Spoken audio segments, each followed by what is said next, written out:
Fala galera, aqui é o Matheus e nesse vídeo a gente vai falar sobre um conteúdo muito interessante que é RAID. Esse conteúdo é super necessário para a prova da LPI 2. Eu separei esse conteúdo em 3 vídeos. Nesse primeiro vídeo eu vou explicar o que é RAID e explicar também como que funciona os níveis 0, 1, 5 e 10, beleza? Confere aí. Vale reforçar também que nesse vídeo a gente não vai falar nada muito específico, é somente o que é necessário para a prova da LPI, beleza? Bom, RAID é um acrônimo para Redundant Array of Independent Disks. É uma tecnologia usada para combinar os discos do seu equipamento, seja ele disco rígido, seja ele um SSD, um M2 ou algo do gênero, para obter uma determinada vantagem. E que vantagem é essa? Pode ser redundância, pode ser desempenho e outras, beleza? Vamos desenhar aqui para ficar mais fácil, tá? Fiz um diagrama aqui bem simples para você entender mais ou menos como é que funciona. A gente vai ter aqui embaixo uma camada que é Physical Disk, ou seja, você vai ter o seu disco rígido aqui. Então vamos imaginar que nós temos 2 discos de 500 GB no nosso equipamento. Beleza, preenchi aqui com 2 discos de 500 GB. E o que o RAID vai fazer? Dependendo do nível, ele vai juntar esses caras e vai criar um disco virtual. O RAID nada mais é do que um disco virtual. Então vamos imaginar que a gente quer desempenho para o nosso equipamento.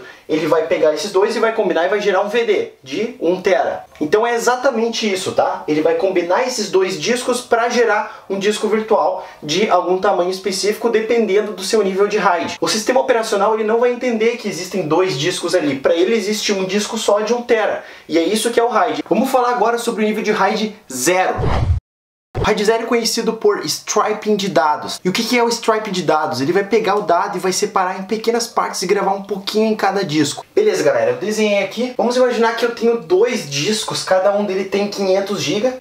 Se eu somar eles em um RAID 0, ele vai me gerar um VD de 1 TB. Um VD é um virtual disk, né? Um disco virtual. Então o RAID 0 ele só vai somando discos. Se eu adicionar mais 1 ou 2 discos de 500 GB, ele ficaria com 2 TB de armazenamento. Por quê? Porque ele não existe uma redundância. Se eu gravar essa música .mp3 aqui no meu VD, ele vai ser distribuído, uma parte desse dado vai vir para cá e uma parte desse dado vai vir para cá. Então, se eu perder, por exemplo, esse disco aqui, o meu dado vai ser corrompido, porque eu vou ter só uma parte dele nesse disco e a parte que estava nesse disco foi eliminada. Eu perdi meu disco e não existe mais. Por isso que o RAID 0 geralmente é usado mais para edição de vídeo, coisas que precisam de mais desempenho, onde o backup também não é necessário, usa, sei lá, uma nuvem ou alguma coisa assim. O número de discos são 2, né? Eu preciso no mínimo 2 para criar esse RAID 0 e eu posso adicionar quantos discos eu quiser, beleza? Porém, quanto mais discos eu adicionar, maior a chance que eu tenho de perder um dos discos e perder todos os meus dados.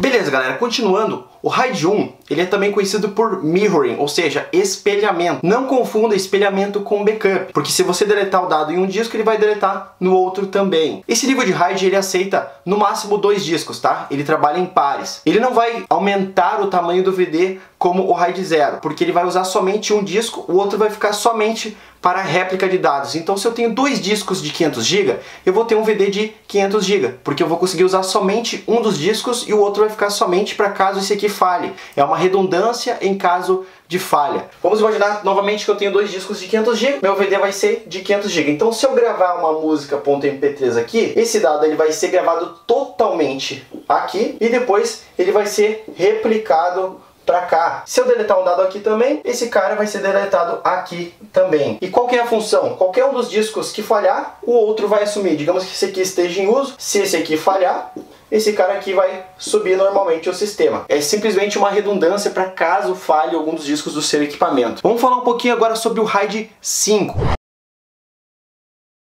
Beleza, galera, o RAID 5 é um dos RAIDs mais complexos de entender. Vou tentar simplificar um pouquinho agora. Eu só vou dar uma breve explicação. Ele usa no mínimo 3 discos. Esse RAID ele fornece tanto desempenho quanto redundância, beleza? Vamos imaginar que eu tenho 3 discos novamente. Cada um desses discos possui 500 GB de armazenamento, tá? E eu tô gravando uma música .mp3 aqui que vai ser distribuída nesses discos, tá? Eu tô gravando no VD, o meu VD aqui ele vai ter um tamanho de 1 TB, eu já vou explicar o porquê ele vai ter um tamanho de 1 TB. Como que vai ser feita a gravação desse dado nesse disco? Ele vai gravar um dado aqui, depois ele vai gravar um pouco aqui, e aqui ele vai guardar para gravar o bit de paridade.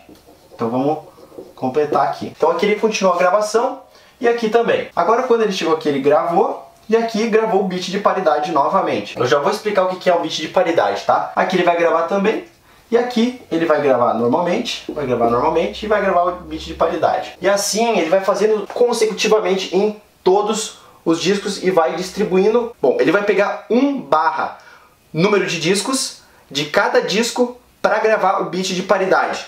Então vamos imaginar que eu tenho aqui os 3 discos. Ele vai pegar 1/3 de cada disco. Se é 1/3 de cada disco, logicamente, no total vai dar 3/3, que é o valor de um disco total. Então, na verdade, não é que eu perco um disco aqui, eu perco 1/3 de cada um deles. Mas se eu tivesse, por exemplo, 4 discos, seria 1/4 de cada um, que daria 4/4 no total. Então, geralmente, quando você faz essa conversão, você perde o valor equivalente a um disco. Nesse caso, como é 1/3, eu vou perder 500 GB de armazenamento. O meu VD vai ser de 1 TB, beleza? Mas para que funciona esse bit de paridade? Olha só, para a questão do desempenho, ele grava exatamente igual ao RAID 0.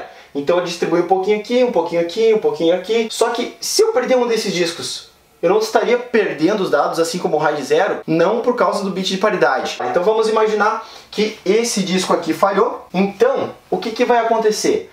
Vamos imaginar que eu gravei a música .mp3 aqui. Se eu perdi esse disco aqui, eu perdi, digamos, o A.mp3, tá? Agora o meu sistema ele só enxerga música. O que ele vai fazer? Ele vai pegar o bit de paridade daqui, vai pegar esse bit de paridade, vai fazer um cálculo binário e vai descobrir o final desse arquivo. Então ele vai descobrir que o final aqui é A.mp3.